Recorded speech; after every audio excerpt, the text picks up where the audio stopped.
So far in this topic we've had a look at physical and chemical changes and the differences between them.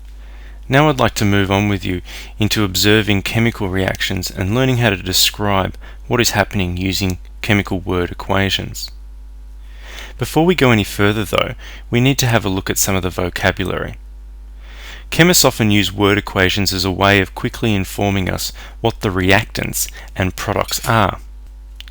Reactants can be described as a substance that takes part in and undergoes change during a reaction.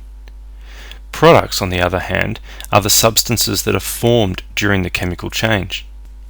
A simple analogy to use here is that of making a cake. The ingredients you see here are the reactants. These are the substances that we can mix together and put through a chemical reaction in order to produce the product, which is the cake itself.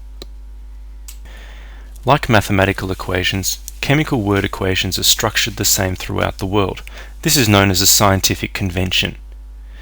With word equations, the names of the reactants are always on the left and are separated from the products by an arrow, which means reacts to give. The products themselves are always located on the right-hand side of the arrow. The first example here is of magnesium, a reactant, combined with copper oxide, another reactant, the two of which react to give magnesium oxide, the first product, and copper metal, the second product. You can see from the way this equation is structured, magnesium and copper oxide on the left-hand side are the reactants, magnesium oxide and copper on the right-hand side are the products. The next reaction is actually one that I'll get you guys to do in our next class. It involves the reaction between steel wool and copper sulfate solution, which when react give iron sulfate and copper metal. I'll be interested in hearing your observations of this chemical reaction and being able to describe what you see, hear and feel happening. Now I'd like to give you guys a chance to rewrite the following sentences as word equations. Look for key words and remember the rules that we've looked at so far. Don't worry if you find these quite challenging. We can work together on them in class. Pause the video now so you've got time to read these sentences carefully and write down the chemical word equations.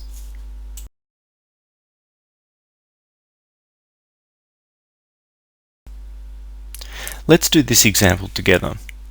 The sentence reads, magnesium metal reacts with hydrochloric acid to form bubbles of hydrogen gas and magnesium chloride in solution. When reading this sentence, the first thing I notice is magnesium metal reacts with something. So magnesium metal is on the left-hand side as a reactant. So I write magnesium solid plus hydrochloric acid because the magnesium metal reacts with hydrochloric acid. And then I draw the arrow. Bubbles of hydrogen gas are created, so I write hydrogen gas, and magnesium chloride is also one of the products. Can you see how by picking out the key words I've been able to identify which is a reactant and which is a product? This is an experiment that I'll get you guys to do in class next time we're together. When writing worded equations, it will assist the reader if you can communicate the state of matter that the reactants and products are in. To do this, the scientific convention is as follows. A solid reactant or product is identified by a subscript, that means lower than the normal sentence line, brackets S. A liquid is identified by a subscript L. A gas is identified by a subscript G. And an aqueous solution, which is a substance dissolved in water, is identified by a subscript AQ.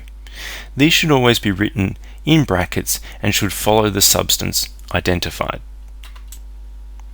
As always, feel free to watch this video as many times as you like. Pause the video, take notes, rewind if necessary.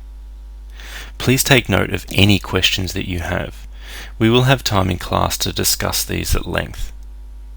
In class, rather than taking notes, we'll be practicing the skills covered in this video.